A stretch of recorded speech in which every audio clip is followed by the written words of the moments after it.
கரூரிலிருந்து ஜவுளி பொருட்கள் ஏற்றிச் செல்லும் கண்டெய்னர் கட்டணம் பல மடங்கு உயர்த்தப்பட்டுள்ளதால் ஏற்றுமதியாளர்கள் கவலையடைந்துள்ளனர். கரூரில் உற்பத்தி செய்யப்படும் ஏற்றுமதி ஜவுளி பொருட்கள் அனைத்தும் தூத்துக்குடி துறைமுகத்திற்கு அனுப்பப்பட்டு அங்கிருந்து ஐரோப்பிய நாடுகளுக்கு ஏற்றுமதி செய்யப்படுகின்றன. கடல் கொள்ளையர்கள் தாக்குதல் காரணமாக ஐரோப்பிய நாடுகளுக்கு செல்லும் கப்பல் செங்கடல் வழியாக செல்லாமல் மாற்று வழியில் செல்கிறது. இதனால் 30 நாட்களில் செல்ல வேண்டிய கப்பல் 45 நாட்கள் பயணிக்கும் நிலை ஏற்பட்டுள்ளது. இதன் காரணமாக கண்டெய்னர் கட்டணம் $1000 $5000 அதாவது 80,000 ரூபாயாக இருந்த கட்டணம் 4 லட்சம் ரூபாயாக உயர்ந்துள்ளது.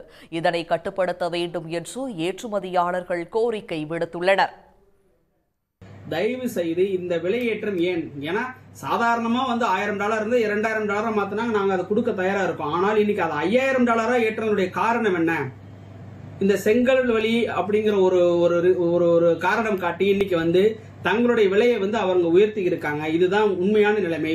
உடனடியாக நம்முடைய மத்திய அரசு, நம்முடைய கப்பல் துறை அமைச்சகம் உடனடியாக இந்த கப்பல் நிறுவனங்களாம் வர சொல்லி தயவு செய்து நிரந்தர தீர்வு காண வேண்டும். ஏன்னா இன்னைக்கு $5000 அன்னைக்கு அடுத்த மாசம் $6000 சொல்லலாம், $7000 சொல்லலாம். ஆனால் இன்னைக்கு உங்களுக்கு தெரியும் எங்களை போல ஜவுளி ஏற்றுமதியாளர்கள் எந்த அளவுக்கு பாதிக்கப்பட்டிருக்காங்க.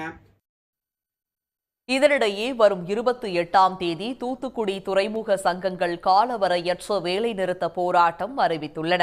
அவர்களின் கோரிக்கைகள் மீது ஒன்றிய மாநில அரசுகள் தீர்வு காண வேண்டும் என்றும் ஏற்றுமதியாளர்கள் வலியுறுத்தியுள்ளனர்.